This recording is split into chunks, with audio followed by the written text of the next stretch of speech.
Uh, I I first and foremost want to just give my deepest respects and love and just so much affection for Nahid.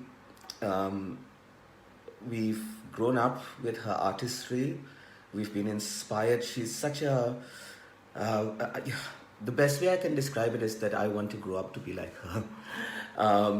To be in that place where the dance is so in the body, regardless of whether you are dancing or, as she said, being still, the ability for the dance to live so much. She also, interestingly, I never said this to her. Can you hear me? Matangi says you can't. Can you hear me? Yeah, okay. I've never said this to Nahiji, but she's one of the few women who actually makes me blush a lot. So I'm just checking the sound because some people are saying that they can't hear me, but some people are saying they can. Yes, so Nahiji, you're one of the few beautiful women that make me blush, and I've kind of made that confession now. Before I start, I want to also thank Mira, of course, and the wonderful team, Ambika, Vidya, Suhani, and Subbalakshmi. I just teased Subbalakshmi. Subbalakshmi is one of my favorite names, of course, coming from MS Subbalakshmi. So all four of them, thank you very, very much. And as everyone has said, we're kind of going to go through our kind of life experiences in 30 minutes, which means I am really going to specifically look at very, very specific parts of my life that had a huge impact on me. A huge impact in terms of shifting things that really were to take me on several directions. And I think the first thing I want to say was really, all of you know the history that I've had with my guru, Adya Lakshman. All of you know that I started dancing very young. You know all the background that I was trained in ballet, contemporary, and Bharatanatyam has been my base. And the relationship that I have with my guru is probably the anchor, the spine that really carries me through life, really. But I want to take you to 1992, 22nd of August. 1992 was my Arangetram. For those of my friends who are watching who are not from the Indian dance world, the Arangetram is the solo debut. And I still remember standing on that stage as my teacher was reciting his prayers before he started. And I'm sure so many of you have gone through this process, but there was something about that moment that still sits with me so much, which was such a solemn sense of, I really felt that I was committing to a marriage, truly, for my life. And I remember feeling that weight of responsibility suddenly coming on my shoulders and me accepting it. And what was interesting, this is where things changed for me a lot. Post my Arangetram, which happened in August, in December, my guru had organized one performance in an old theatre in Madras then called the Mylapore Fine Arts. Now, many of the teachers knew me in India. Of course, I've been training and stuff like that. But this was the first time they were going to see me do a full-length performance. And I remember that performance well. It was, I remember Pushkala. Now, Pushkala, I've known since I was 11 or 12 years old. Many of you don't know, possibly, that I've called her Amma my whole life, which is mother. I think when I was a child, 11 or 12, I used to write to her. Those days there'd be a pan air, I think it was called, a blue kind of thing that you wrote. And I remember writing to her once and saying, I'd write and tell her what I was doing in my dancing. And I said, can I call you Amma? And till today, I call Pushkala Amma. So Pushkala was very, I remember helping a lot for that program, which was my first main program in Madras. I remember Uni Krishnan who was teaching in London, then tying my costumes for the performance. And that performance was really something that started a train of things. I remember Lakshman sir had invited really all the most important teachers. Any of you who dance in Madras, you know when the teachers come, there's a real kind of weight of expectations. And so I had Sharda Hoffman, who many of you would know. Of course, Jaya teacher Chandra, Professor C.V. Chandrasekhar came, and he was supposed to go to Baroda that night, but he missed his train watching the whole performance. Leela Sampson, many of them. And that one performance, basically, then there are three people who are very responsible really for, it was before the days of social media. So, word of mouth meant everything. V.R. Devika, a writer, V.V. Ramani, Savitri Rao, who was my guardian, and as well Pushkalama again.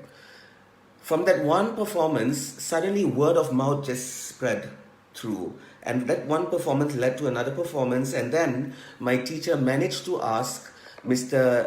Yagne Raman, who was the president of Krishna Gana Sabha, which, in those days, Music Academy didn't have a dance season, so the real dance space was Krishna Gana Sabha. And he managed to get one concert for me on a Monday afternoon at 2 p.m. And I remember this performance so well because that performance changed my life totally. I had just done my Arangetram a few months ago. That 2 p.m. performance, where again it was Krishna Gana Sabha at 2 p.m. on a Monday afternoon, was packed. And packed with dancers and dance scholars and dance teachers.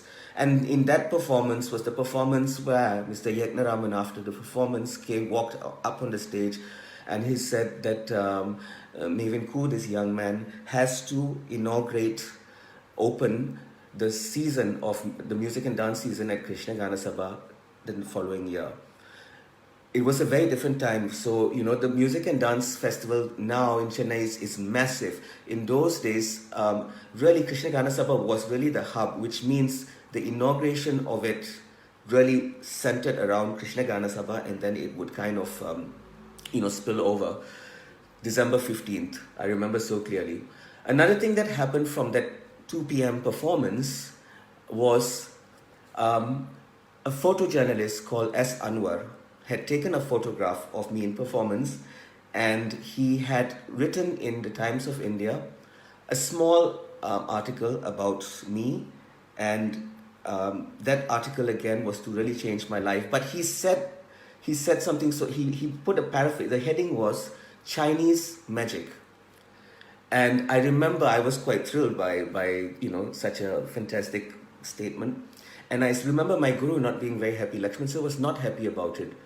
And he said to me something that then was to really change everything for me. He said, if they always think of you as a Chinese boy dancing Bharatanatyam, there will always be compensation in terms of how well their expectations of you are. So you have to come to a point where they forget that you are Chinese. Don't try to be Indian. You have to come to a point where the concept of race does not exist when they watch you, and it is the dance that they see. And this was a very, very important statement that he told me, because that really shifted for me the manner in which I kind of immersed myself in the work. So that performance, then led, as I said, to the inauguration of the following year. So many other performances in Madras for me are so much in my memory. I remember so well one performance when I was very young. I must have been 17 years old, and I was dancing at the Bharatiya Vidya Bhavan. And after my performance, I must have been a 6 p.m. slot, and the 7:45 slot was Malavika Sarukai, who I had followed since the age of 12 or 13, who is still a very big inspiration for me. And I remember taking my first step on the entrance from stage left, and I looked across and I saw that she had basically come all dressed up, ready for her performance, and she was sat directly on the opposite side, watching my performance from the other side. And equally, I remember another performance, which I think was the opening of a sabha called Bharat Kalacha, where I could see in the front row Malavika Sarukai, her mother and her grandmother. Very clearly, these memories are there. That same performance, I don't know if some of you remember, we used to use a liquid kind of tilak to draw it. But by the first item, I was sweating so much that the whole thing was starting to drip. And so when I finished the first item and I went out and Sir was singing the alap for the second item, Shobana, the actress and dancer Shobana, who I didn't know at all, had run backstage. I remember so clearly. She had run backstage and she took her white Kerala sari and she wiped off the tilak so that it wouldn't, and she took her own bindi, the stick-on bindi, and she just put it on my forehead for me. And actually, I also remember that something had happened to my choker, and she removed that, and she took her own choker that she'd been wearing, put it, and pushed me onto the stage for the next piece. I remember that so clearly. The generosity of some of these artists has always been inspiring for me. So that 16, 17 was such a big shift for me in India, because I went literally from student within a few months to this young prodigy, I guess, who everyone was so invested in and followed and kind of really, I was suddenly given main slots immediately. And that it's very funny, because when you're that young, you don't think about that kind of responsibility. It's much more now at this age when I kind of go, my God, that was so much on a young boy, and yet I was so ready for it at the same time. And of course, the difference I think between what happens now is that at that point you had audiences who would commit to your journey. So they would come and see you as a 16-year-old. Until today, actually, when I go and dance in Madras, I have audiences who have watched me since I was 16, and they have followed my journey as an artist all through those years. I'm going to jump now into 1994, when I first arrived in London. Now, London was interesting for me because I came as a dance student of Western dance, of contemporary dance and ballet. But at the same time, I had already built this very high kind of performances in Madras. So in a way, it was very good, because I really had no choice but to maintain great humility, because I was in a ballet class or a Cunningham class where really I wasn't very good and everyone was much better than me. And so that thing of being stuck in my head to work hard was a reality. And on the other hand, I had the opportunity to immediately, my first performance was at the Purcell Room, thanks to Alistair Spaulding. So I had this kind of dichotomy constantly in terms of my learning of Western forms and where I was developing as an Indian classical dancer. An interesting point, because of what Lakshman sir had said to me about coming to a place where race or culture does not dictate how someone sees you in performance. My ballet teachers and my main teachers were Marion Sinclair and Michael Beer, who I owe so much to. When I started studying with them, I never told them that I was an Indian classical dancer for about 3 or 4 years. And the reason why I didn't tell them was because I didn't want them to teach me ballet as an Indian dancer who was doing ballet, because I knew if they did that, there would always be a sense of compensation. And I wanted them to think of me as a young man studying ballet to become a classical ballet dancer.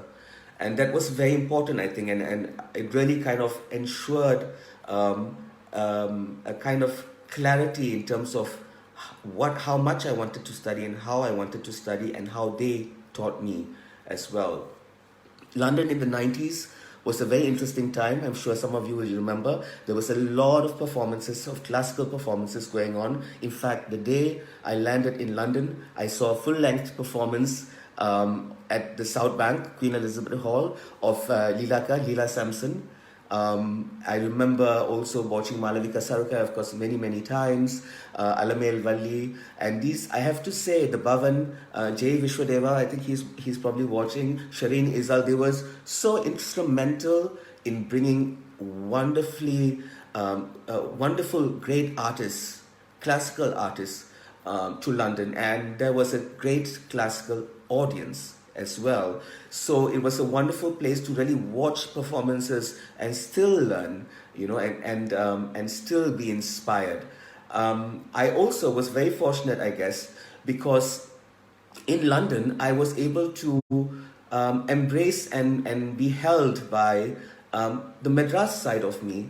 Pushkala was in London. And Pushkala is the closest thing for me. And Pushkalama is the closest thing for me in that she sits between my Madras roots and my London life. So having her there was tremendously important.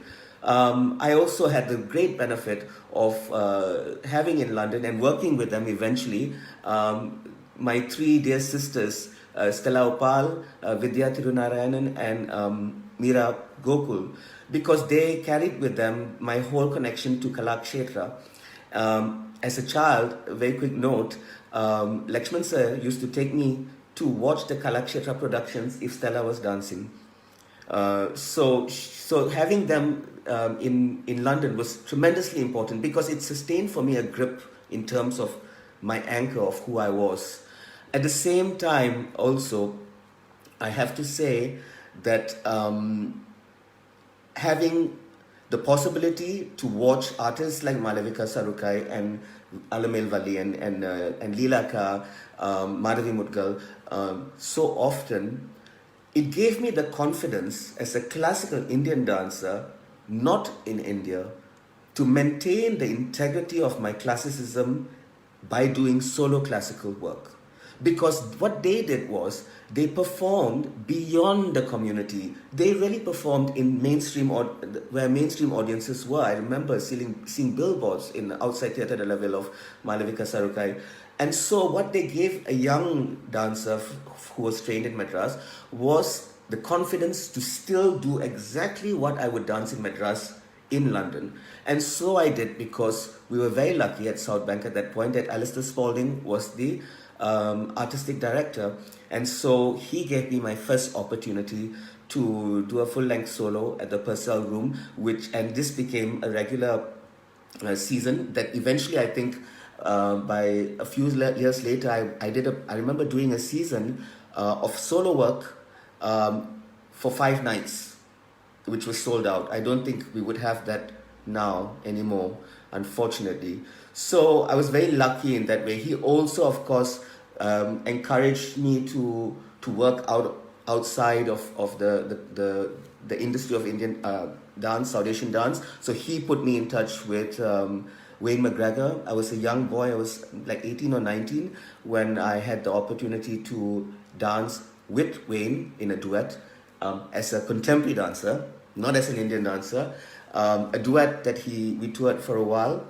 And then in 1999, Dear Pyali from Sampat called me, and she said, I want you to do a small R&D with a dancer called Akram Khan. Just come to Dance Exchange and have a 1-week residency, and let's see how it goes. So I remember so clearly the old Dance Exchange, which was a small staircase corridor going upstairs, and meeting Akram for the first time. And of course, what I remember so much is that point in the studio, and it's even then that clarity and that focusing of energy that he had, and that metronome, which still till today, that metronome goes on in rehearsal. And I remember the first thing, of course, young, very ego-driven MAVIN, immediately going, okay, I can't play around because this guy is going to kill me. So my meeting with Akram then, who would have known that all these years later, destiny would have brought us back together. And I'm going to talk about that in a bit. I also, of course, worked with Shobana Jay Singh a lot, as many of you know. But at some point, a very quick thing that some of you wouldn't know, it was a funny time because I was getting performances at the South Bank, for example, once a year. And then I would get a Bharatanatyam tour in Tokyo once a year. And then I would dance in Madras. But in between, I had nothing. And this is a very important point. So for a good 3 years, I just remember, guys, I remember for many years living on a bunk bed in Newington Green, where my friend Felix lived up on top and I stayed down in an old council flat, and for years eating instant noodles and tuna fish out of a can. I remember this so clearly. But still, my main thing was doing class every day. That was the most important thing. And of course, fortunately, because I'm ballet trained, ballet became my way of staying focused and keeping a clarity and structure to my day. And my teacher, Marion Sinclair, I was so poor, I can't tell you, that one day she asked me, how are you doing? And I said, yeah, I'm struggling a bit. And she, Marion Sinclair, she spoke to all the teachers who taught ballet at Dance Works where we were going. And for a whole period of time, until I got my next job, which was about 7 months later, they all never charged me for class. So I was able to do 2 classes a day at Dance Works for free because Marion had spoken to all of them. So, you know, the beauty, I think, when teachers see a student that is genuinely hungry, they really will support you. And one day she said to me, I have a friend who has a father who is very, very rich, extremely rich, who has a girlfriend who is Malaysian. And my friend is going to have a small birthday party for him in the Lanesborough, I think it was, so very posh hotel. Why don't you go and dance for like 10 minutes and see what happens? This is a true story. And so I went and I did something for, I can't remember, for 10 minutes. And later he said to me, okay, you're Malaysian. And I said, yeah, I'm Malaysian. And he said, my daughter really loves dance. But she's working in the office at the moment and she's a bit bored. I want to give her something to do. And he said, can you come for a meeting?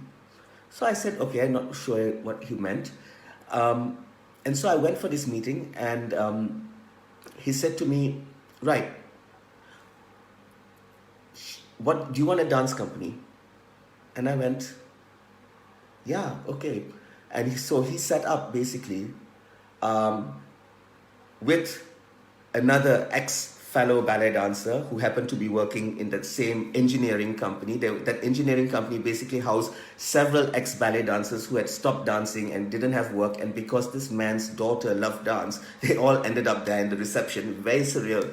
And this man, Mr. Tish, I think he was, basically gave me a full salary to have 4 musicians from India come and live in the UK and basically tour for the next 2 years. So I was very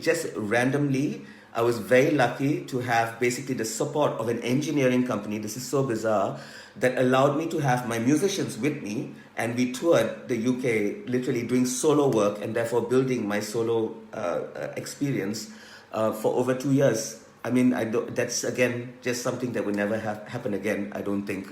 Eventually, he did have to say to me after 2 years, right, I think we're spending a lot of money with not much income coming back, so I think we have to conclude, fair enough.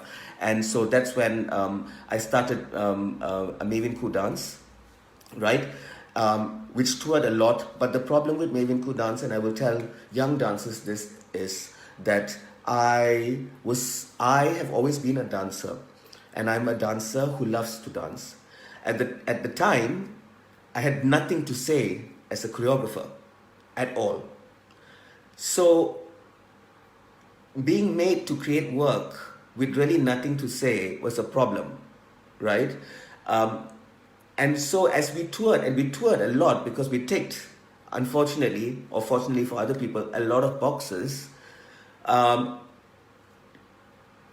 the people in industry that really kind of supported me or were excited about my talent as a young dancer slowly started to turn their backs, if you like. And it came to a point where my sense of confidence and my sense of security went so low down, because I could, at that time, I couldn't understand why the industry was not getting excited by me. And that was a very, very difficult. So, it's very difficult to be in a position as a young 20-year-old or 30-year-old where people who loved you at one point suddenly are just walking past you and not talking to you. And that really creates a whole confusion in your head. At that point as well, when I had come to London, the important thing for London was that it really helped me to build my identity in terms of experiences. So I really lived life. I had a whole double life, which was about queer culture and clubs and really nightlife and kind of experiencing what life. I've seen everything through that spectrum of culture, if you like. But what happened as my confidence started to go down was that at one point I had work and the kind of other element of living life and in a particular way. But as my confidence started to drop, this started to rise and rise and rise and rise and rise and rise, and it came to a point where this became equal, which was problematic, because what happens is then you're really living life in absolutely the extreme. You're burning the candles on two ends.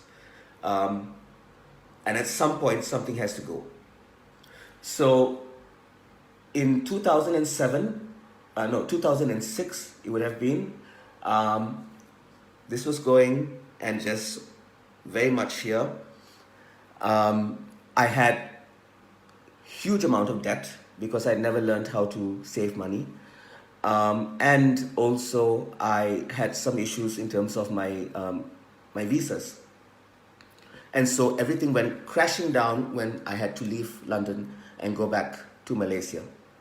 I remember going back to Malaysia and really being in deep depression, but several things happened that really changed my life once again. It was the best year ever. The first was my family. I'd spent so much time immersed in dance that when I suddenly went back, to have my family not question me about anything, but just embrace me, it really helped me to reconnect a deep, deep love for my family.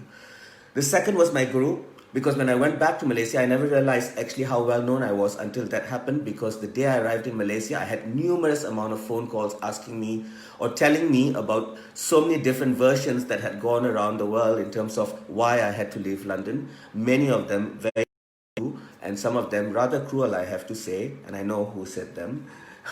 And what happened was my guru immediately said, come to Madras, come to Chennai. And so I went, and I remember I would always from the airport go straight to see him, but I was very scared to see him because I was scared that he was going to ask me what to do. So I went the next day, and I went just without any practice clothes. And this is the sign again of a true guru. He just said to me when I walked in, come and dance. That's all. And I said, sir, I didn't bring my dance veshti, my dance practice clothes. He said, that's okay. Just go to the cabinet, take one of mine, wear it, and dance. And that's all he did. He just brought me back into class as a student. No question, no asking this, no asking that, no gossip. It was about the dance. The third thing that was very important is that I've always grown up in a family that were heavily devoted to Devi. We have been a Devi family for our whole lives. And my brother, when I went back, London, one kind of goes in different directions. Living it, when I went home, my brother, who had really immersed himself into Devi practice, said to me, let's go to the temple. So I went to the temple, which has a Mahakali temple, which has a priestess, Gauri Amma. And she looked at me and she said to me, the first thing she said to me was, the goddess has made you cross the oceans to come and see her because you have forgotten her, and you've forgotten that her arms come alive in you when you dance. And that was a huge revelation for me. And I spent the whole year re-anchoring myself in my dance as a student, my family, and my faith in God. I left in 2006 July, London. In 2007 July, to the date almost, I received a scholarship from the British High Commissioner's Award to come back to London to do my postgraduate studies. Amazing. So I came back to London, I did my master's, and then again, faith suddenly took me somewhere else. I went to Malta for a holiday, and someone said to me, the government is starting a university department. Why don't you just check it out? I sent an email to someone. A few months later, I was in Malaysia doing a performance. Pushkilama was with me, and I get a call, and they said, do you want to come to Malta to help set up a dance department? And so I went to Malta thinking I'd be there for 3 years. It was amazing. It was hard at the same time, but it was amazing because basically I was setting something up from scratch. So I could build a whole program, a dance program based on what I felt would be able to really develop contemporary dances in the way that I felt was the best. And halfway through, as I was doing that, I said, okay, we're getting, the course was going very good. We're having these wonderful dances, but they have nowhere to go. There needs to be a company. And so a friend of mine, Sandra, and myself sat down and we started to write a document about this size for a national dance company. And eventually, and it's amazing now when I think about it, that basically I wrote a whole a book, a document that I had to present to government. I had to go to meet the Minister of Finance and the Minister of Culture and the Head of Arts Council to give this document, which they approved. I cannot tell you the feeling it is after all that work. I mean, literally to sit with lawyers to write legal statutes in terms of what this government body, because it was a government body, should be. And then listening for the first time, because in Malta, when they release the budgets for all government institutions every year, they do it in February, I think, and it's done in Parliament, and they release it on air. And the first time sitting at home and watching the television and hearing the name of the company that I wrote out and hearing that they were going to give this amount of money for us to start it was incredible. So I then became the artistic director of the state company, which was very specific. Also a state company is a government company, so we are government employees, and I had to really negotiate how we maintain the integrity of dance and what we needed to do and practice with being a government body, and that was complex. And at the same time, a regretful choice I had to make. Again, my brother Akram came to me or called me, and he said, I'm doing a production that I think there's something there that might be quite interesting for you. And I had committed to this company in Malta, and I had to say that I couldn't do it. And that till today is the biggest regret that I have, that I couldn't take something that was to tour as a dancer in a production of Akram's. But a few months later, he called me and he said, why don't you come on board as a rehearsal director for some dates? And this I could, because in Malta, I was always facilitating time in Malta and going out.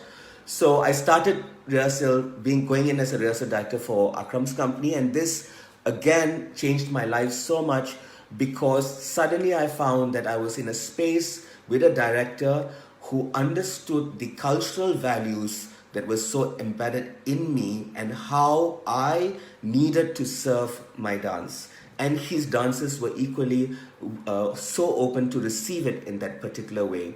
And eventually, when we came to making Giselle changed my life totally. I was working in Malta for a state company that could never be mine legally.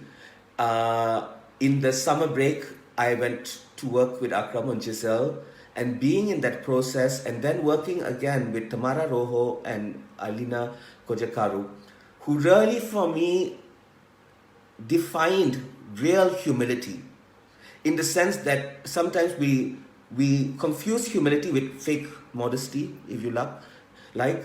They were so convinced about who they were as artists and what they give and what their stature was, but the humility in their work was so evident, so present.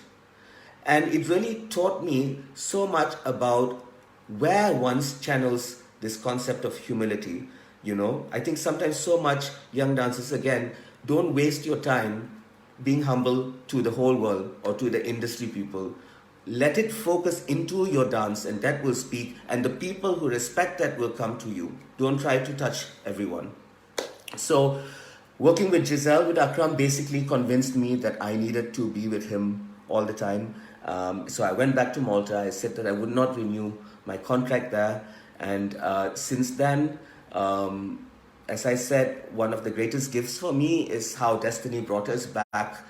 You know, after we had both lived lives so much in our 20s and 30s, to be together in our 40s, I think is such a beautiful sense of stillness, such a beautiful sense of a clarity to search, that we don't know, but that we are clear in that, and that there is a sense of togetherness in that search. So this, for me, it's tremendously blessing. I have gone way above time, I think. I was going to dance something, but I think I shouldn't, because it's too late. But what I want to do is, I've missed out a lot of things, of course, but I want to thank very much, first and foremost, so many people who have been inspiring, who have inspired me. Yeah. Again, thank you so much, Mira. Thank you so much, the team. I just want to quickly let everyone know, I'm very proud to do this, that from June the 11th to the 14th, there is going to be the next project by Munch UK, which is called Strike a Chord. And it's going to basically have some very interesting musicians who work for dance. So please tune into that. I'm just getting a few notes. Please dance. Are you sure? Okay, so I will dance. So very quickly, I'm going to do a small piece which I feel really defines my life journey, which is in that word merging. Because so much of where I've come from, and that line that has continued, has been about a merging of cultures, of race, of genres, of life experiences, of flesh and God, of so many things. And what I find is that those mergings have merged, and now I'm in a place where, for me, the joy in dance is to absolutely deconstruct that merging and just be. I hope that makes sense. So I've taken, some of you might have seen me dance this, I've taken an Ashtapadi, one of my favorite Ashtapadis. Usually I dance it for 25 minutes. This is just 4 minutes. But it's the point in the Gita Goindam where, for me, this merging happens. The merging between the physical and the intangible. It is the point where the Saki tells Krishna that Radha is there waiting for you. It really is the point for me, whenever I dance it, that element of Shringar and Bhakti is so interlaced, and it really defines my life. My life is so much about those two extremes that merge and deconstruct and find itself again. So I'll just finish off this Ashtapadi, sung by Raghunath Panigrahi, of course, and then thank you. Let me get this sound. Sorry. There we go. I'm in true isolation, so I don't have people around me. Okay, there we go.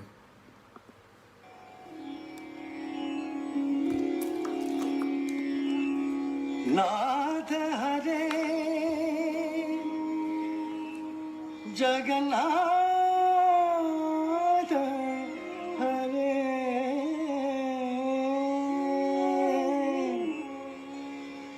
Siddhati Radha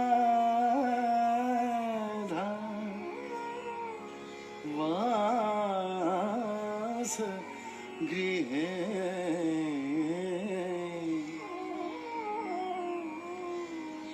पश्यति दिशि दिशि रहसि भवन्तो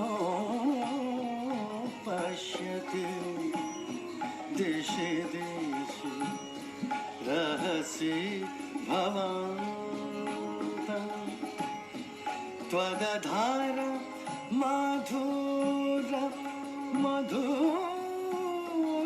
पिबन्तं त्वदधार मधुर मधुरि पिबन्तं नाथ हरे नाथ हरे सीदति राधा वासगृहे पश्यति दिशि दिशि रहसि भवन्तं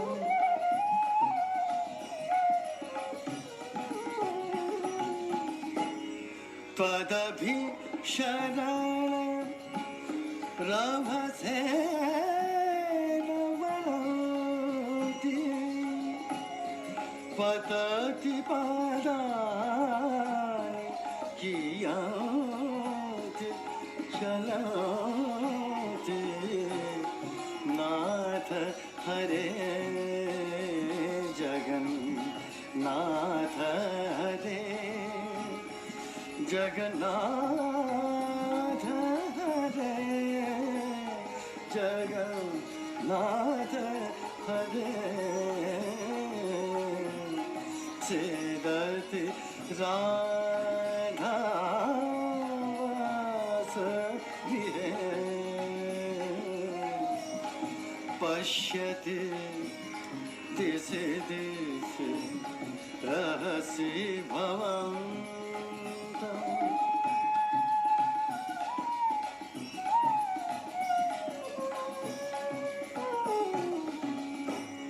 भवति विलम्बिनि विगलित लाज्या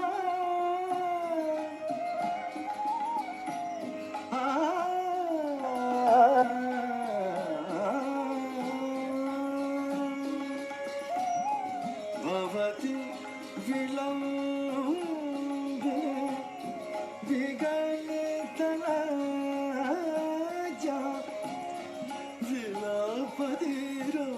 विलापतिरोदिति वासक सख्या नाथ हरे नाथ नाथ हरे जगन्नाथ हरे जगन्नाथ हरे जगन्नाथ हरे सीदति राधा वासगृहे नाथ हरे नाथ हरे जगन्नाथ हरे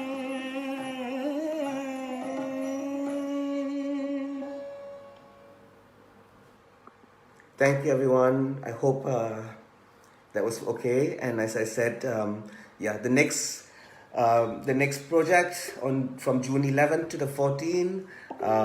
Please log in. Thank you for the wonderful work that the team and Meena and Meera have been doing. Much love.